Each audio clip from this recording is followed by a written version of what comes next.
Olá, bem-vindos ao nosso podcast nesse dia de hoje, quinta-feira, 24 de setembro, agora 18 horas e 20 minutos. O título do nosso podcast é Laço Folgado. A gente está vendo aí alguns limites aí no gráfico diário para Bitcoin, as principais criptomoedas, em função aí dos seus principais drivers. E a gente vai então mostrar isso aí para vocês agora. A gente está fazendo uma modificação aí no nosso podcast, ficar com uma estrutura um pouco mais dinâmica, deixar ela um pouco mais rápida também e fazer, quem sabe, mais frequentemente. Essa parte a gente ainda não chegou a trabalhar, mas vamos chegando nela sim. Então, o que nós estamos vendo? A gente está vendo aqui já um gráfico diário, já mostra para vocês, direto da Binance, Bitcoin Tether, gráfico diário. Então, a gente tem aqui esses limites aqui entre as principais médias móveis, aqui a média móvel de 200 e a média móvel então de 20 com 50, um conjugado importante, mantendo aí então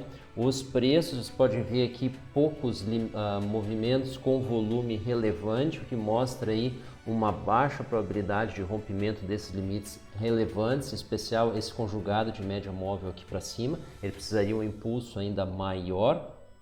Não está acontecendo, e essa a gente vê a tônica então, não a bebida, aquela, claro, para os próximos dias, até que a gente tenha então um rompimento com volume, em especial na direção para cima. Do contrário, a gente fica nessa trading range, e aí vocês já sabem, segundo Alexander Elder ensina, tu compra o fundo e tu vende o topo. Mas vamos dar uma olhada então com detalhes. A gente vai fazer uma passada então nos principais coins e nos índices que a gente acompanha para vocês. Vamos dar uma olhada então.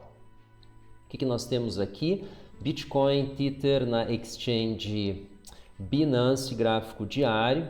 Então, nós estamos aqui entre essas médias móveis de 220 e 50, então vamos dar uma olhada nos exatos valores. A gente tem suporte aos 9K8, a gente tem resistência então na região dos 10K7, 10K8, então essa aí importante marca então a ser rompida. A gente pode ver aqui no gráfico diário como as colunas de volume têm ficado dentro dessa região, ou seja, submédia móvel dos últimos 200 dias, à exceção dessas duas aqui que estão associadas exatamente a candles de baixa que nos jogaram de volta para dentro dessa região, que reforça aí essa ideia. Então, a gente imagina que a gente fique dentro dessa região para os próximos dias, até que a gente tenha um movimento maior. Porém, a gente dificilmente vai ficar estático, então a gente pode imaginar que na ausência de mais volume, a gente deve então tender gradativamente a circular em ambos os extremos. Então nós tivemos visita ao fundo, tivemos aqui uma visita ao topo, quem sabe a gente tem aqui falso rompimento.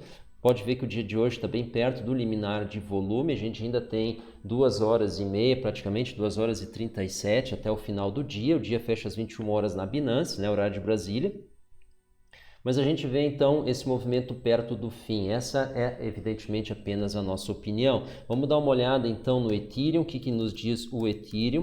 O Ethereum em Tether aí numa configuração semelhante, ele tem um espaço um pouco maior aí para subir, porque ele sofreu um recuo um pouco maior também, proporcionalmente. Quem está acompanhando o par Ethereum Bitcoin está vendo um recuo nesse par, ou seja, o Ethereum está se desvalorizando aí em relação ao Bitcoin nesse movimento. Ele veio aí de 480, tá agora, chegou a 315, 318, e a Bitcoin evidentemente não teve uma movimentação tão selvagem, foi uma movimentação menor, e a consequência disso então uma desvalorização do Ethereum em BTC. Vamos dar uma olhada no BNB, que é a coin da Binance. A Binance aí com grande volume, concentrando aí as movimentações. A gente vê aqui uma possibilidade então, porque provavelmente aqui essa marca dos 50 tem pouca importância para a coin da Binance, a coin nativa da blockchain própria. A gente sempre lembra, a Binance tem uma blockchain própria e a coin nativa dela é BNB. Então tem um espaço aqui para testes aqui no que seriam os 25, tá? Então isso deve jogar o Ethereum um pouco mais para cima e quem sabe sugerir um falso rompimento na Bitcoin Tether. Então Ethereum Tether, Bitcoin Tether pode ter um viés de alta se aqui a movimentação chegar nos 25, tá? Mas a gente lembra aqui também, notem aqui o volume, ele vem parando, isso aqui de novo ainda é o gráfico diário, e isso aí pode então sugerir que essa movimentação está perto do fim, mesmo esse teste aqui dificilmente vai ter uma possibilidade de rompimento, mantidos os níveis de volumes atuais. Essa aí é a nossa interpretação dos gráficos. E aí vamos dar uma olhada no restante, né? Então a gente começa aí pelo par euro-dólar.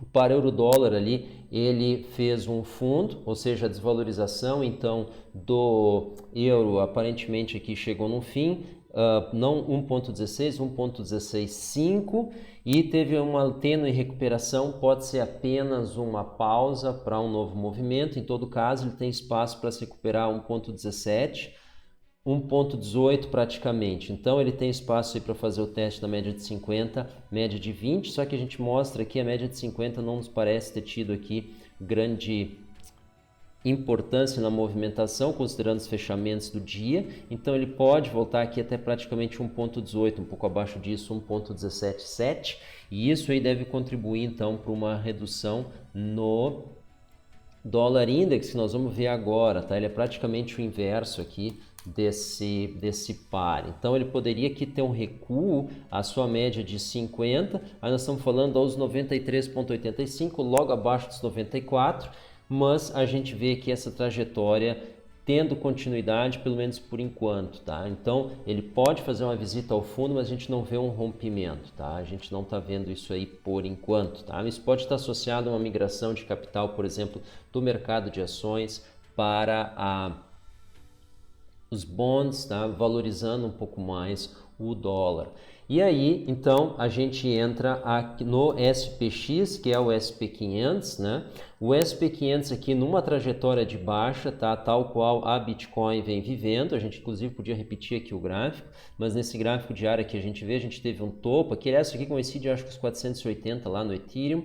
Então, a gente vem descendo e a gente pode estar fazendo uma trajetória rumo à média móvel dos 200, que seria aqui logo acima aos 3.100. Isso aqui seria bastante bearish para as criptomoedas, tá? É estranho, né, essa relação. A gente não pode esquecer que a blockchain é descentralizada, a negociação dos preços da Bitcoin não, tá? Então isso afeta também essas coins. Vocês podem ver aqui está um pouco diferente. Nós tivemos esse último pico aqui, mas coincide o pico, não o pico principal. Vamos dar uma olhada no Ethereum, aí sim acho que nós vamos ter uma correspondência maior, tá? Aqui sim, tá? Aqui está muito parecido com a curvatura que nós tivemos no SPX, tá? Acompanhe agora, a gente volta para o SP500, tá? Muito parecido os gráficos, né? Ativos completamente diferentes, mas um comportamento bastante parecido. É muito interessante isso daí, tá? Muito interessante. E aí a gente vem aqui para o dólar no Brasil, e o dólar no Brasil sofreu uma queda, claro,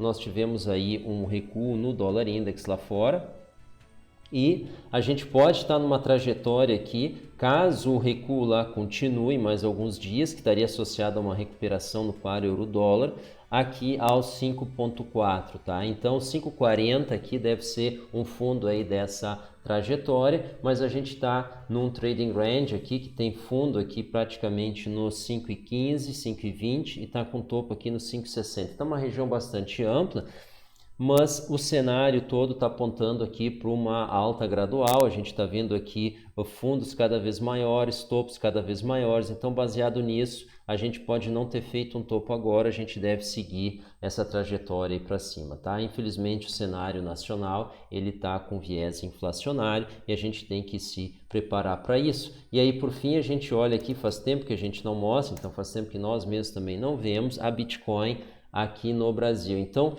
com a possível recuperação do dólar, a gente deve ter aqui um rompimento aqui definitivo desse conjugado de médias móveis 20 e 50, que estão aqui aos 5.800, e isso aí pode nos levar de novo aí para casa dos 60, tá? Até onde exatamente a gente não sabe, mas o que acontece, a gente sempre lembra, se a Bitcoin em Tether não sofreu uma queda e o dólar continuar se valorizando, a gente vai ter uma alta da Bitcoin aqui no Brasil. Então, ponderados esses dois fatores, a gente deve ficar se movimentando em torno dessa média com um leve viés de alta, pelo menos para os próximos dias, assumindo que o par BNB continue subindo. Então, só para encerrar, então, a nossa ideia central é que com os mercados de Wall Street fechados, o BNB é o principal driver, ele tem espaço para subir.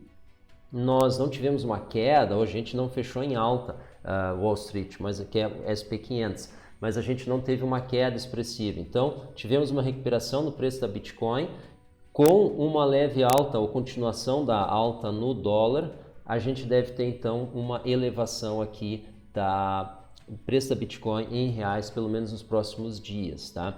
Nós continuamos com a visão de que a tendência semanal é baixista, é isso que o nosso indicador está mostrando, que é a declividade então do MACD, do histograma MACD, e por conta disso então a gente chama atenção para quem está comprado, porque pode estar sujeito a uma realização e ele tem que ter bem claro o que ele faz caso isso aconteça, né? Existe uma diferença entre o trader e o holder, né? Mas isso não significa que o holder tem que afundar junto com o navio, tá? Nós não estamos esperando uma queda muito severa, mas queda sempre leva um pouco do patrimônio embora, ainda que não ocorra uma liquidação. Pessoal, muito obrigado pela atenção, muito obrigado pela audiência, a gente espera voltar mais seguido, bons negócios para vocês.